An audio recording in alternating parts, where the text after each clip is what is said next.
Bem, irmãos. Boa tarde. Finge que a gente está continuando uma conversa, né? A irmã começou a conversa e a gente continua agora. E ela já adiantou muita coisa que eu ia falar, então não tem diferença. Vamos. Irmãos, eu conheci a congregação das irmãs, eu acho que foi esse ano ainda, né? E eu achei interessante porque quando as irmãs se apresentaram, elas disseram assim: ah, padre, nós somos as irmãs, filhas da caridade do preciosíssimo sangue. Elas falaram assim, para o nome sair inteiro, né?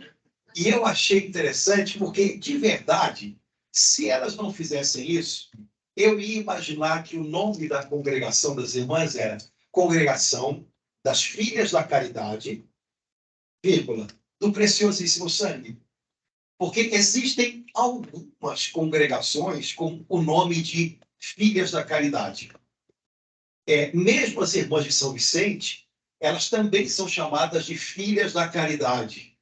E existem as Filhas da Caridade de Santa, sei lá, Santa Bartolomeia, Capitânia. E existem as Filhas da Caridade da cidade de não sei onde. E se elas não falassem que elas são Filhas da Caridade do Preciosíssimo Sangue, rapidinho, eu não ia entender.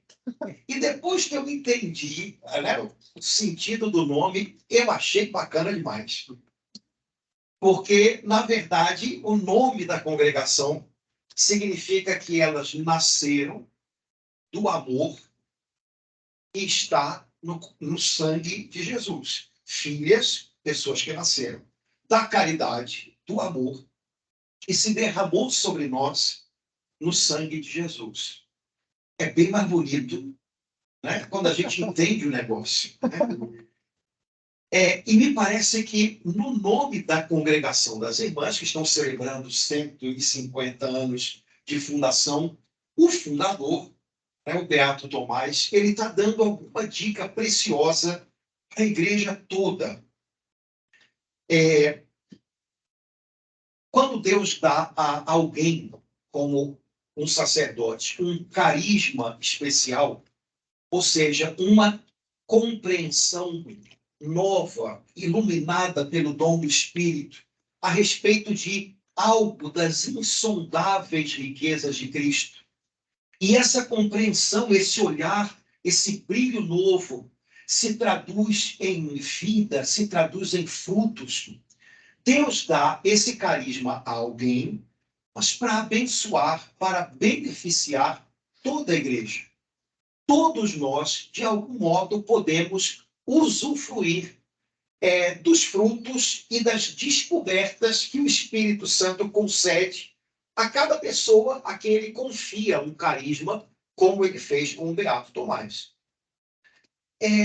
Portanto, quando esse homem escolhe dar às suas irmãs o nome de filhas da caridade do preciosíssimo sangue, ele está dizendo para toda a igreja que, de algum modo, todos nós somos chamados a descobrir, a entender que não somos órfãos, somos filhos de um amor que não se vai, que não se perde, que não passa, que perdura, que vence, que prossegue. Um amor que só pode vir de Deus e que nos alcançou por meio do sangue de Jesus.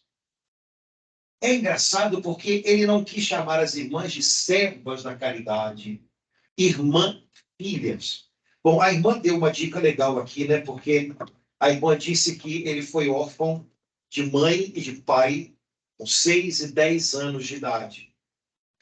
Um dos momentos em que Deus revirou o coração dele, sacudindo a ele e dizendo: você tem que fazer alguma coisa. Foi quando ele encontrou uma menina órfã se prostituindo. Eu fico imaginando como é que não foi no coração desse homem descobrir Deus como aquele que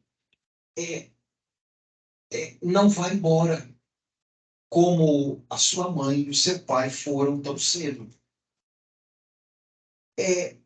Ele devia saber, por experiência, como é maravilhoso a gente ser filho de Deus. E ele quis dar às suas irmãs esse nome, filhas, para que talvez elas não esquecessem nunca e ensinassem para a gente que a melhor coisa do mundo é saber que a gente não é órfão. Jesus disse isso um dia, né? Não os deixarei órfãos. Nós temos um amor que não morre, que não passa, que não vai embora, que não foge. Esse amor está presente sempre. Ele está no nosso começo. Nós somos filhos dele. Ele nos sustenta, ele cuida de nós. Nós crescemos nele. E ele não decepciona jamais. É o amor que o Pai Celestial tem por nós e que nos alcançou por meio do sangue do seu Filho, Jesus Cristo, nosso irmão.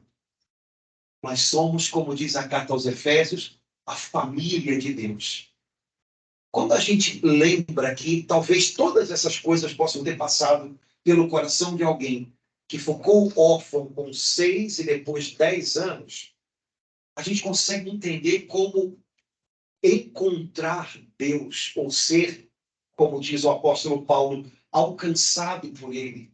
Como as pessoas costumam usar hoje uma palavra que não pode virar uma palavra, né, a mais, mas ter uma experiência de Deus entrando na vida da gente, justamente ali onde a gente foi mais quebrado pela vida. Como isso pode ser transformador e como isso pode dar sentido para tudo. Eu tenho a impressão de que foi um pouquinho que aconteceu com o Tomazinho, né? Que a irmã falou. Eu não tenho essa intimidade toda. O Tomazinho, né? Como a irmã falou, como um encontro com Deus é algo, quando é real, quando é autêntico, é algo poderoso para, de repente, dar sentido para a sua vida, justamente a partir daquele pontinho em que a vida talvez tenha quebrado você.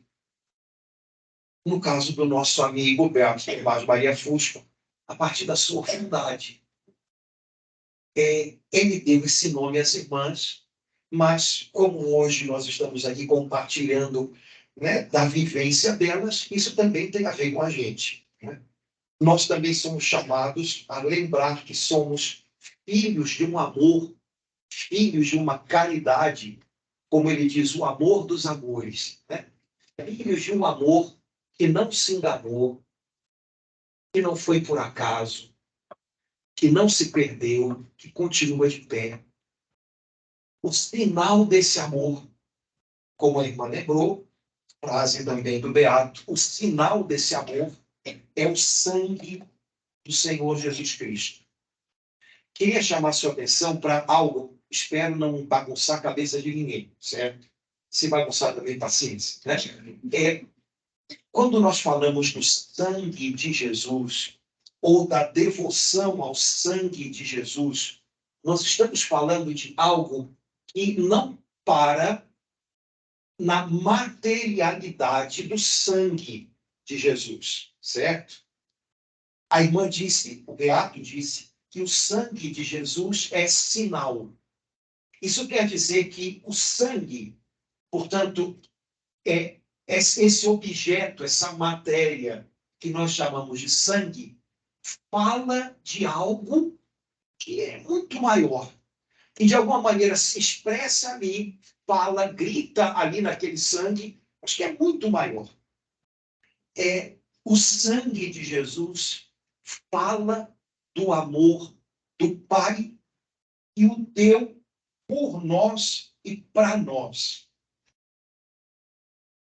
Como a irmã bem lembrou no finalzinho, estamos continuando a nossa conversa, esse é o tchan do jeito como o Beato Tomás Maria Fusco fala do sangue de Jesus.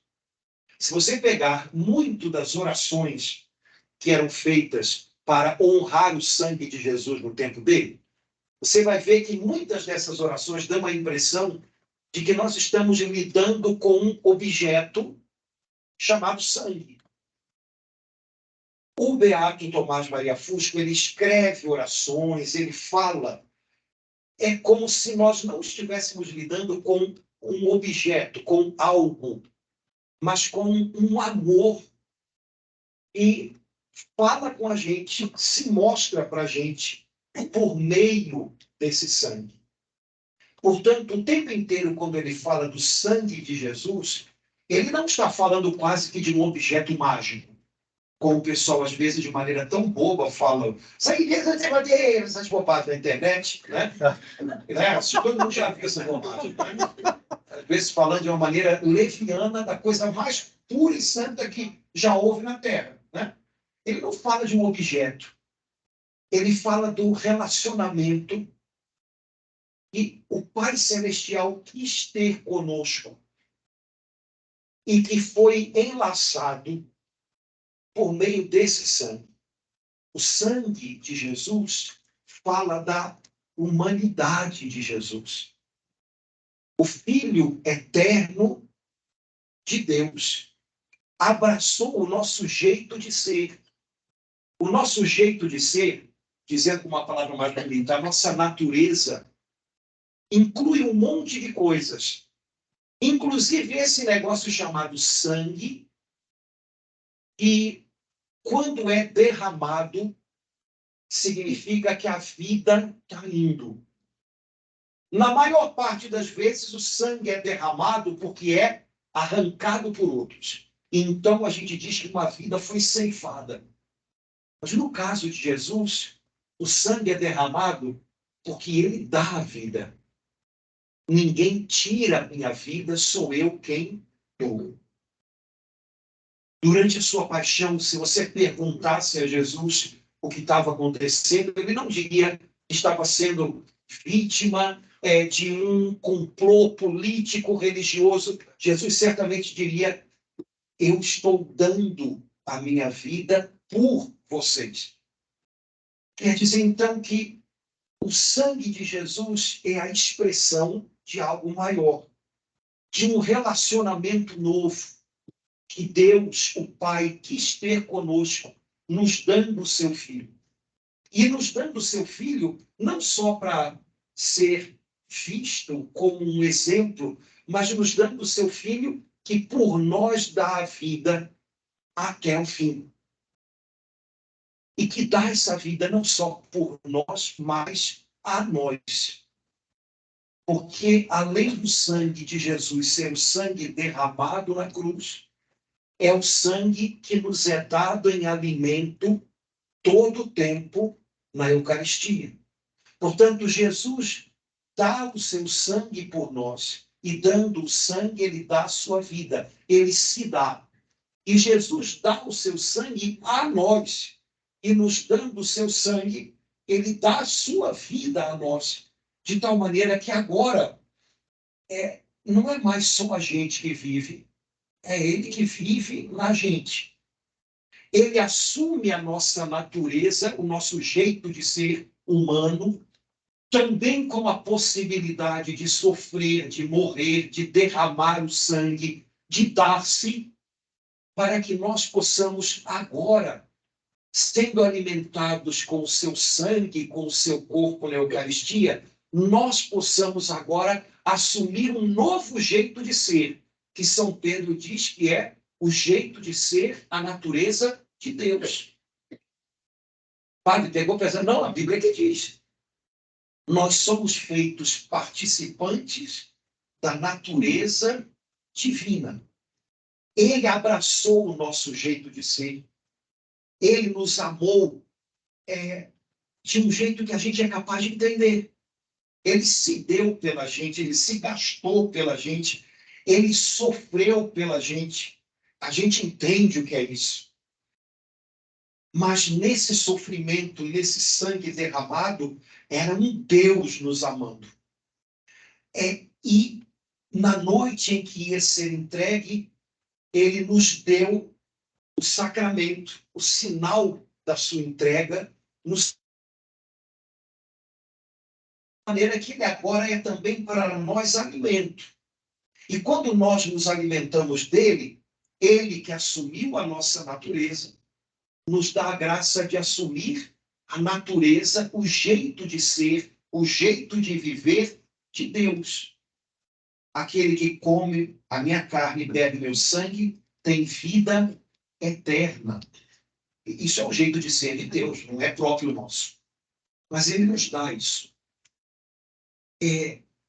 Portanto, irmãos, cuidado para a gente não puxar a devoção ao preciosíssimo sangue para baixo. A gente tem que aprender a usá-la como, sei lá como, que eu vou dizer, como um trampolim, obrigado. Um trampolim, né, para ter uma compreensão mais ampla, né?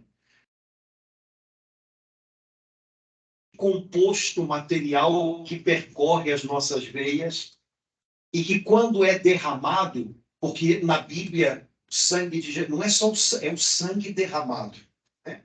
Quando é derramado, significa das duas uma, ou que uma vida está sendo arrancada, ou que uma vida está sendo dada. Aí é que começa o negócio, né? Jesus nos garantiu que ele estaria dando sua vida por nós e a nós quando o seu sangue fosse derramado. Essa vida é a vida do Verbo de Deus encarnado. Portanto, é uma vida, é um jeito de ser divino, que é compartilhado conosco.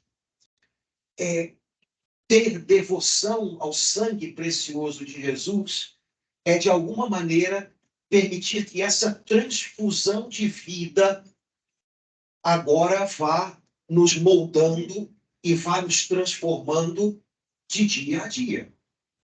Hoje a gente fala da possibilidade de fazer transfusão de sangue, mas se você parar para pensar, a transfusão de sangue nunca deixa de ser uma transfusão de vida. Uma pessoa que precisa de transfusão de sangue é uma pessoa que, sem isso, morre. Pois houve uma transfusão de vida no Calvário e ela permanece acontecendo na Eucaristia,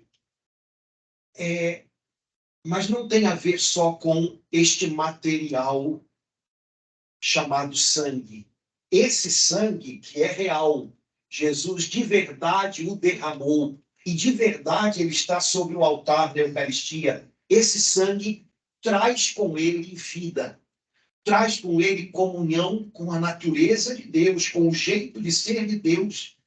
É alimento verdadeiro que transforma a gente por dentro. É mais, é sempre mais.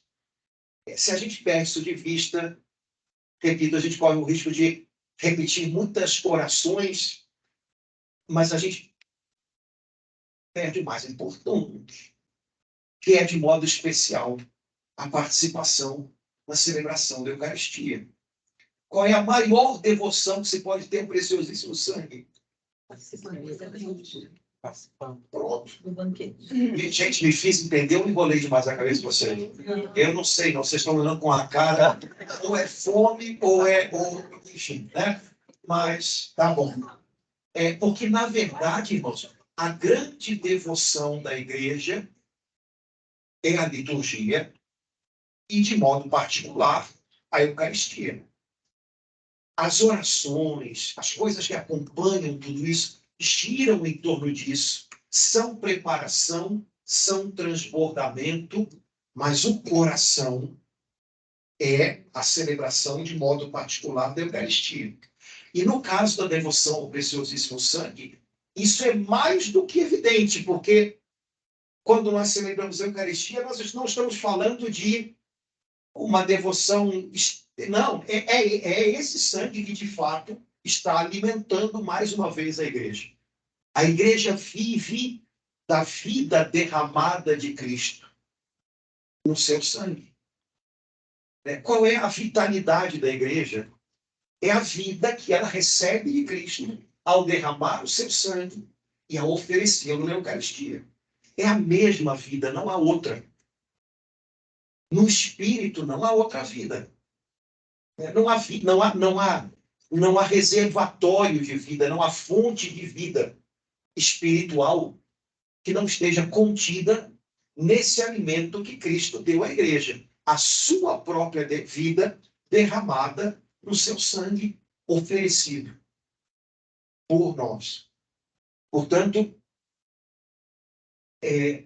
Próxima vez que você for à missa, se for hoje, vai diferente, cara. Vai, eu sei lá, né? Vai entendendo o negócio. Eu estou indo participar de uma transfusão de vida. Eu estou indo participar de uma transfusão de sangue. Eu estou indo participar a igreja diria, né, de uma troca admirável. Ele abraçou a minha natureza, que é capaz de padecer, que é capaz de ser dilacerada, que é capaz de sangrar. Mas ele abraçou essa minha natureza não para que a sua vida fosse arrancada e ele fosse vítima de uma fatalidade, mas ele abraçou essa minha natureza para que ele pudesse dar a vida, né? E é a vida de um Deus que se fez homem. Portanto, é uma vida que, tendo sido dada e agora por mim abraçada, me faz viver uma nova natureza, me faz viver de um novo jeito, do jeito dele. De tal maneira que, se eu me alimento do seu corpo e do seu sangue, eu vou ter o tipo de vida que Deus tem, vida eterna. E desde já eu vou ter as atitudes que Deus tem. Por exemplo, uma atitude que é própria de Deus, perdoar. E tem tudo a ver com o que ele fez na cruz, enquanto derramava o seu sangue. Isso é possível para quem agora foi colocado em comunhão com a natureza de Deus. Perdoar é possível. Pronto. São coisas que a gente começa a viver e que a gente não era capaz de viver antes, mas que ele nos deu. E tudo isso é colocado em ação em cada um de nós quando nós nos aproximamos da celebração do sacrifício de Cristo na Santa Missa. Então, olha que beleza. Então, não é pouca coisa, né? Mas é a maior devoção ao preciosíssimo sangue. Quem é mais devoto do preciosíssimo sangue? Quem se alimenta dele. Quem se alimenta dele. Afinal, Cristo o derramou por nós e a nós. Das duas vezes que Jesus fala do seu próprio sangue nos evangelhos, o que Jesus tem a dizer sobre o sangue dele? Esse é o meu sangue derramado por vós. Quem come a minha carne e bebe meu sangue permanece em mim. Portanto, das duas vezes que Jesus fala do seu sangue, são praticamente as duas vezes que ele fala. Jesus fala, o meu sangue derramado por vocês. Os teólogos dizem que esse por é o segredo para você entender Jesus. A vida dele é pur. O sangue dele é derramado pur. Ou seja, ele se esquece de si próprio por nós.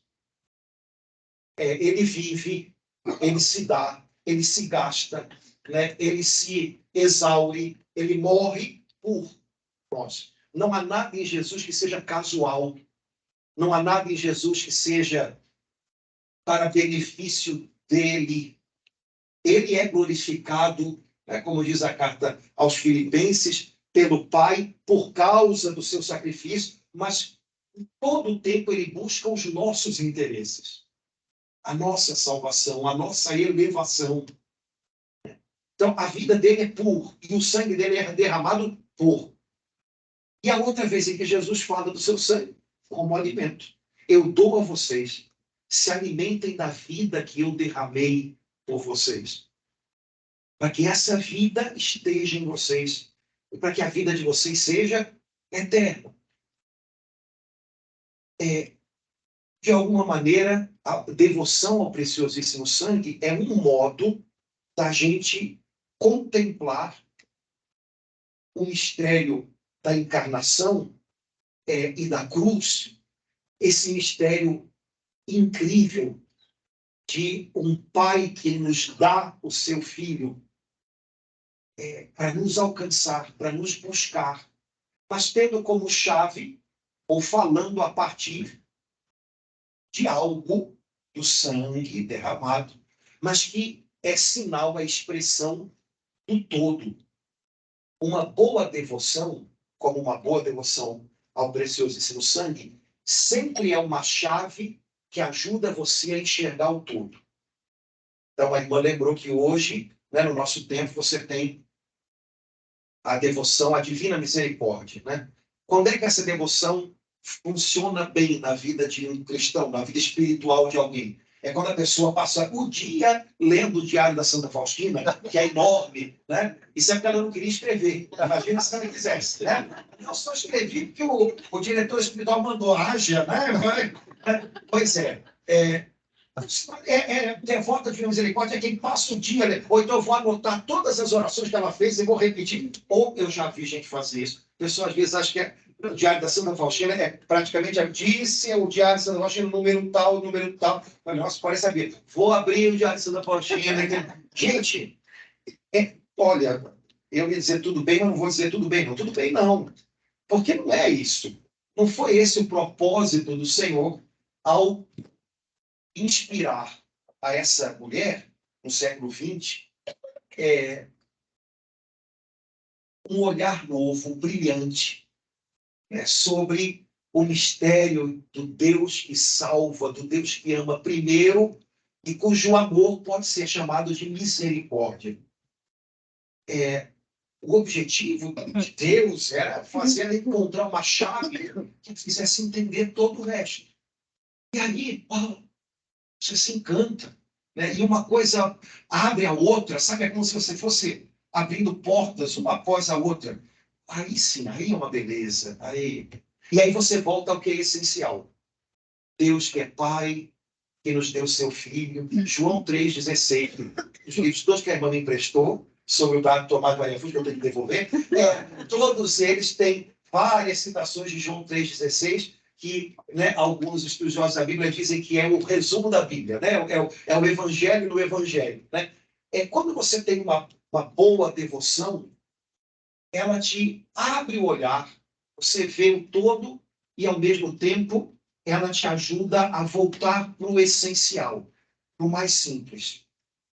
Uma vida espiritual saudável é uma vida espiritual simplificada. Você vai no coração das coisas.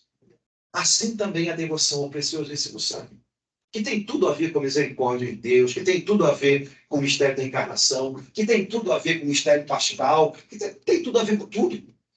Tem tudo a ver com tudo. Mas o segredo é usar como uma chave e não imaginar que você tem que repetir, não sei quantas, 35 vezes estudando livros, né? Gente, menos, gente, essas coisas. Tem muito disso agora na internet. Eu fico com pena de vocês. Vocês podem fazer tudo que aparece na internet de devoção, eu não sei o que, vocês não vão conseguir fazer outra coisa. Né? Vamos devagar nisso. A devoção da igreja é a liturgia. Então, volta nela e se banqueteie nela. O manual da igreja é a Sagrada Escritura. Então, volta nela, ela vai te dar o essencial, né? Ela vai cercar tudo. Né? A gente está no Mosteiro de São Bento, né? Há um santo beneditino, Beato, não é Beato também, Beato Ildefonso Schuster. Ele foi arcebispo de Milão, que era, se duvidar, ainda é a maior diocese do mundo no tempo dele. Foi ainda no início, foi na primeira metade do século XX, e ele era pequenininho, magrinho, aquele monte de roupa, ele sumia embaixo daquilo, né?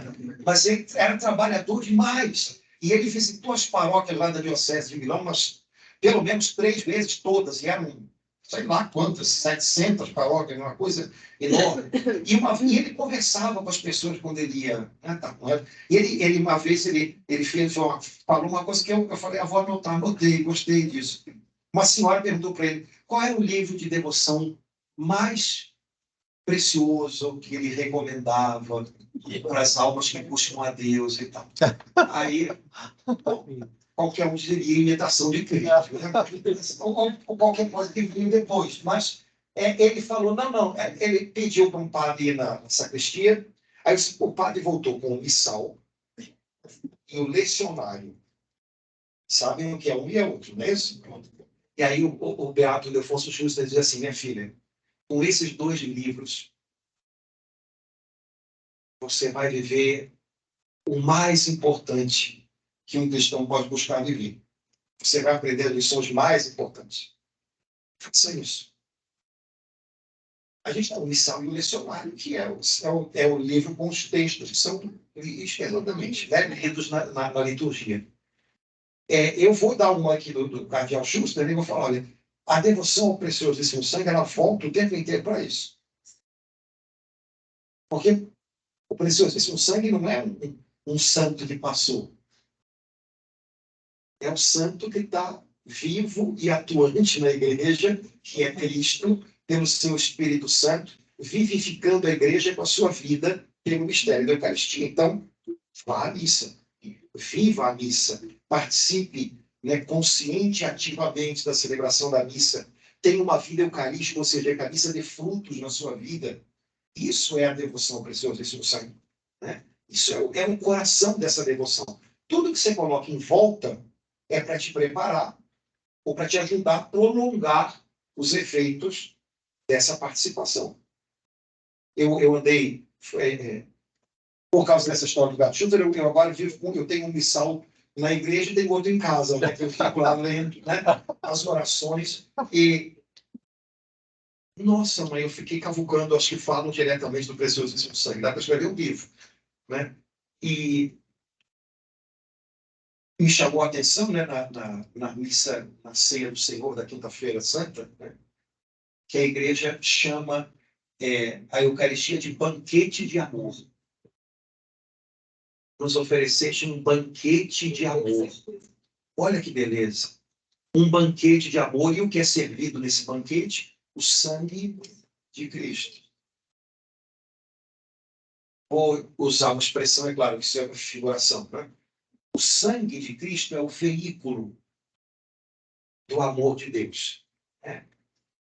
É o veículo do amor de Deus. Ou seja, por meio desse sangue derramado, dado por nós, a nós, e que continua disponível a nós, para nosso alimento, o amor de Deus nos alcança. Papa Bento XVI disse um dia, numa alocução, se não me engano, do Ângelus, todo aquele que contempla esse sangue derramado deve poder dizer, eu fui amado, eu fui amado. Porque é desse jeito que Jesus falou do que ele viveria na cruz, ao instituir a Eucaristia. É desse jeito que ele falou ao comparar o seu sangue com alimento. Alimento é provisão. É que quando a gente é criança e não é órfão, os nossos pais nos dão como um sinal do amor deles. Quando Jesus compara o sangue dele com o alimento, é como se ele dissesse, o Pai está provendo para vocês para que nada falte. O sangue de Jesus, dado a nós como alimento, é a expressão do amor que o Pai tem cuidando da gente. Trazendo tudo isso um pouquinho também para a nossa vida de... acho que a maioria dos irmãos aqui trabalham na obra de Deus, ou numa paróquia, ou em algum grupo, né? De alguma maneira a gente pode falar dessas coisas, né? Dizer essas coisas para as pessoas, porque a gente vive num mundo de muita orfandade, voltando para a história pessoal do Beato Tomás, né? A gente vive num mundo de muita orfandade. Há muita gente que não sabe, está crescendo sem saber o que é filho, ser filho. Porque os casamentos estão dilacerados, às vezes, né? A criança tem a figura da mãe, mas não tem a figura do pai, ou o contrário. Ou então, quase que a criança vira uma... Né? Quem trabalha com catequese sabe disso. As crianças podem participar da catequese de 15 em 15 dias. Né? Que há 15 dias a casa é de um, depois os outros 15 a casa é do outro. E onde é que é a minha casa? Às vezes a criança nem sabe muito bem. Né? A gente vive num mundo de muitas orfandades, por mil motivos. Dizer para as pessoas que nós somos filhos de um amor que não vai embora, que não falha. Para elas é importante. Para a gente também, né? Porque é engraçado que a gente às vezes acha que é importante falar isso para os outros como se não fosse para nós. Né? E é igual. É dizer para as pessoas que alguém se gastou até o fim por elas. Quando muita gente se sente, né, invisível para os outros. Né? Eu já ouvi tanto isso. A impressão que eu tenho é que eu sou invisível. Não? O que eu faço, o que eu penso, o que eu falo, não importa para ninguém. Não, alguém gastou tudo por você. Sabe? Essas coisas não são poesia, gente. Porque se fosse só poesia, ia ser muito... Isso é real. Isso é real. E isso é simples. Complicar o evangelho é fazer um péssimo serviço a ele. Poder dizer isso para as pessoas. E isso, de alguma maneira, fala a elas. Mexe com elas. Elas entendem que Deus tem a ver justamente com aquilo que na nossa vida parece ser fratura, parece ser fraqueza. Elas entendem, no final das contas, alguma coisa disso se explica para elas. Ajudar as pessoas a serem gratas por tudo isso. Uma outra coisa que eu achei legal na história do Beato Tomás, né? E a irmã me deu os livrinhos, depois quem quiser, estou fazendo propaganda, outra, né, os livrinhos estão sendo... algumas orações que ele fez, e umas introduções aos livrinhos diziam, davam a impressão de que ele gostava de ajudar as pessoas a manifestarem gratidão a Deus. Bom, já que ele deu a vida, nada melhor do que se sentir agraciado e agradecer, né?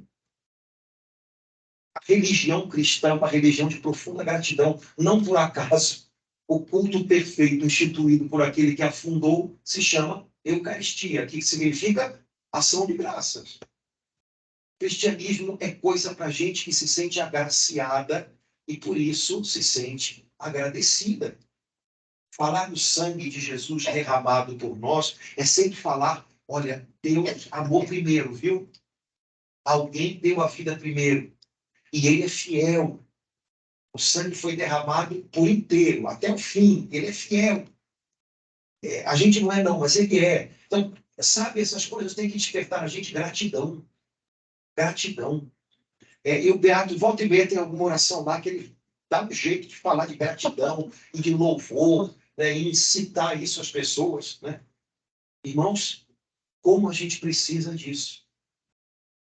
Ser pessoas gratas porque sabem o quanto são agraciadas, abençoadas por Deus. Aquele que nos fez, aquele que nos salvou, aquele que nos ampara com o seu Espírito Santo. Ajudar as pessoas, né, a desenvolverem isso no coração. O cristianismo faz bem para a vida, para a saúde da gente. Que faz a gente se reconhecer grato e agraciado. Hoje em dia, o pessoal paga psicólogo e coach para aprender essas coisas. Né? Aprender essas coisas, que agradecer faz bem. Né? Isso a gente aprende, aliás, a gente aprende isso na liturgia, né? Demos graças ao Senhor nosso Deus. É a nossa salvação. Quer dizer, então, se você dá graças, isso te salva. Às vezes, o que está faltando para a gente se salvar, as coisas que estão perdendo a gente, é a gente aprender a dar graças, ao invés de parar só na murmuração, como o Beato conseguiu fazer, pelo visto, é aliás a frase que a irmã deu para a gente. Né? Descobrir que Deus consegue tirar coisas boas, até que parece ruim. Descobrir isso é motivo de gratidão. E você começa a olhar para a vida de outro jeito. E isso salva a gente. Salva a gente de se perder na tristeza, na amargura. Essas coisas todas que a gente sabe que perdem uma alma, né? Então, olha quanta coisa a gente pode descobrir desse negócio todo. Só que, para a gente tomar café, porque eu também quero tomar café, eu não quero falar muita coisa, porque senão vocês dormem. Eu só queria dividir uma coisa que eu vi num dos livros que a irmã me emprestou, mas estava só falado. Aí, Deus abençoe a internet, eu descobri uma coisa linda. Um dos textos que tem sobre o Beato, eu acho que não vai ser desses que são já traduzidos, não. Um sacerdote que é estudioso da vida dele, né? Falou de como o Beato era uma alma grata, né? E como ele ajudava as pessoas a fazer isso na oração e tal. E aí ele cita para falar de uma característica da devoção ao preciosíssimo sangue, ele cita um modo como os nossos irmãos mais velhos, os judeus, rezam na Páscoa. Porque uma das características de Deus, vamos dizer assim, que a devoção ao preciosíssimo sangue mostra para a gente, é a generosidade. Por quê? A gente ouviu a irmã falar, bastaria uma gota derramada e ele poderia nos salvar. Mas a Bíblia não diz que ele derramou uma gota. A Bíblia diz que ele derramou todo o sangue, a ponto de sair sangue e água quando o seu coração foi rompido, né? Então, ele derramou todo o sangue. Então, a devoção ao preciosíssimo sangue, ela fala dessa abundância, dessa generosidade que é a medida do amor de Deus. Ele deu muito mais do que precisava. E se não fosse desse jeito, não seria Deus. A gente é que mede tudo. E mede tudo pela medida mais mesquinha, né? Deus tem nada a ver com isso. Deus é generoso. E o que ele faz sempre transborda, sempre vai além. De tal maneira que quando ele nos salva em Jesus, ele não só nos salva, como ele nos eleva.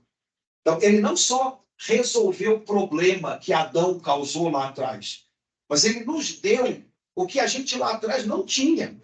Então, sabe, esse é o jeito de Deus, ele faz mais. E a devoção ao preciosíssimo sangue mostra isso. Ele derramou todo o seu sangue. É muito mais do que bastaria. E ele o fez, porque esse é o jeito de Deus amar. E aí esse autor desse comentário sobre a vida do Beato Tomás Fusco, ele lembra de um texto que os judeus cantam na noite da Páscoa, na ceia pascal deles. É um texto que não é do tempo de Jesus, é medieval, deve ser do século IX, mais ou menos. Mas é um texto muito lindo, porque nesse texto, o que eles fazem? Eles cantam falando de tudo que Deus fez a favor deles na libertação do povo de Israel do Egito. Só que eles cantam da seguinte maneira. O nome da música é Dayenu. Dayenu significa, traduzido em português, seria o bastante. Eles cantam assim. Se o Senhor nos tivesse tirado do Egito, mas não nos tivesse aberto o mar, já seria o bastante. Se o Senhor nos tivesse aberto o mar, mas não tivesse engolido no mar os nossos inimigos, já seria o bastante. Se o Senhor nos tivesse levado ao Sinai, mas não tivesse nos dado a lei, já seria o bastante. Se o Senhor nos tivesse dado a lei, mas não tivesse nos conduzido pelo deserto, já seria o bastante. Se o Senhor nos tivesse conduzido pelo deserto, mas não tivesse nos dado o sábado, seria o bastante. Então eles vão falando de tudo que Deus fez, mostrando que se ele tivesse parado de fazer lá no começo, já era o bastante. Mas ele foi se superando, ele foi fazendo mais, ele foi... e eles terminam dizendo, se o Senhor nos tivesse posto em Jerusalém, mas não tivesse nos dado o templo, já seria o bastante. Aí depois eu fiquei pensando, eu acho que eu vou parar um dia para escrever a continuação cristã desse Se o Senhor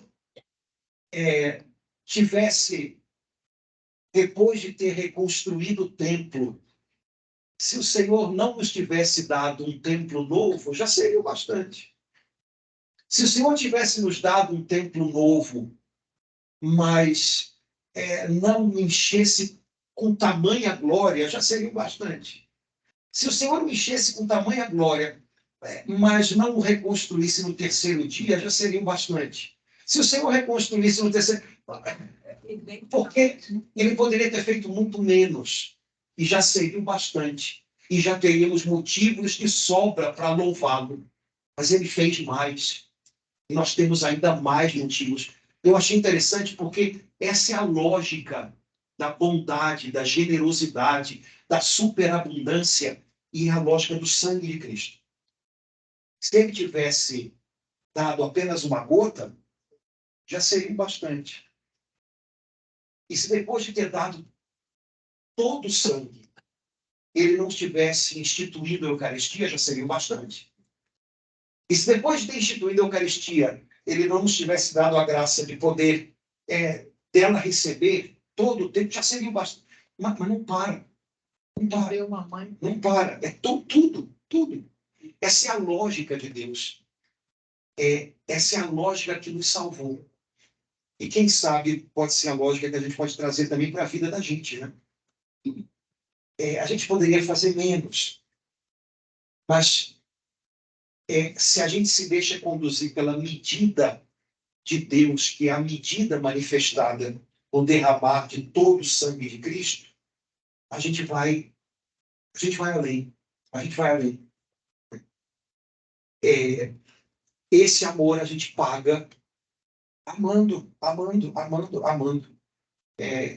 Se a gente entrar nessa lógica, que é a lógica da cruz, quem sabe a nossa vida não vai, né, se dilatar em amor, e a gente vai ser capaz de superar os limites que a gente andou se impondo, e a gente vai dar fruto. Enfim, só queria dividir um pouco essas coisas com vocês. Vamos tomar café.